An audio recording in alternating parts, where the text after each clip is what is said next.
Hey there, doulas. We know how important that doula prenatal meeting is, right? It's a great time for us to get to know our clients, to develop that working relationship with them, really get to know their preferences and figure out how we can best serve them. But sometimes the meetings can go wrong. And I would love to share 4 things that a prenatal meeting should not be. Ready? So the first thing we really want to avoid is the prenatal appointment turning into a mini childbirth class. So childbirth education and doula work is very similar and yet quite different as well.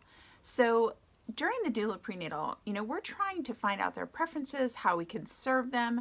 Certainly we're going to do some education, answering some questions, but what we don't want is to go down the rabbit hole of turning into a childbirth class. So if you find the client is asking questions about what are the different stages of labor, what is a cervix, things that we know they really could need some education outside of the prenatal appointment, it's a great time to maybe slow down the appointment, talk about their preparation, and maybe help them create a plan to get some childbirth education. And if you yourself teach childbirth classes, you might recommend that you set up a second session to do a mini child or an actual childbirth class instead of taking over the time of the prenatal appointment to talk about real basic childbirth issues. This one I think is the most common. The second thing we don't want the prenatal appointment to turn into is a medical assessment. So as doulas, we have a lot of knowledge that we want to share, and we can probably answer many questions that we shouldn't if we want to stay within scope and not provide medical advice. So don't be alarmed if you find yourself during the prenatal appointment saying, that's probably something that you need to talk to your care provider about, or this is my thought about it, but really you should talk to your care provider. And I like to make notes during the prenatal about things that my clients need to discuss with their care provider. And then at the end of the appointment, just remind them, I have a list, so next time when you go see your care provider, I have a list of these 3 things that you need to talk about. So don't allow the prenatal appointment to turn into a medical assessment. Okay, number 3 is an unstructured social interaction.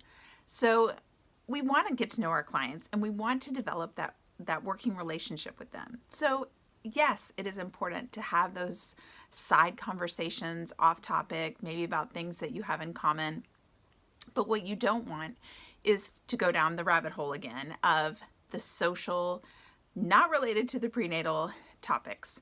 So if you find yourself 15 minutes discussing, the favorite restaurant in their neighborhood or how they're remodeling their house, it's really up to you as the doula to get them back on course and right back on topic.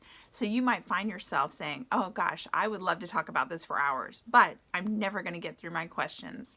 So what do you think about la la la? Okay, so it's your job to really make sure you're keeping them on course, having that little bit of social interaction, but not staying totally unstructured and totally social. So number 4 is don't let it turn into a pure question and answer session. So what I mean by this is if you have clients that are giving you short little one-word answers or one-phrase answers, you might need to do more of a discussion to try to pull out of them really their preferences or really their thoughts on a topic. So if you ask them an important topic and they just give you a one-word answer like no, then you might need to say things like, well, would you say that this is more important or that is more important? Or what sounds worse to you? What sounds better to you? Tell me why you're thinking that way. So don't allow them to just give you those short little answers. You're probably going to need to dive a little deeper, and as you do more and more prenatals, this skill will become really honed in on how to draw things out of them. So don't allow it to just be a pure question, answer, question, answer. It should be a discussion that keeps moving along towards your goal. Okay, doulas, 4 things our doula prenatals should not be. Include a mini childbirth class, a medical assessment, an unstructured social session, and a pure question and answer session. Get out there, get those prenatals done. You can do it. If you are interested in further information like this about having great, successful doula prenatals, make sure to check out the 2-hour online course called Master the Doula Prenatal. It's at doulaprenatal.com. Super easy to remember. You can also find a link below on the page. And if you have any questions or comments, please add them to the video. I would love to hear them. Talk to you soon. Bye, guys.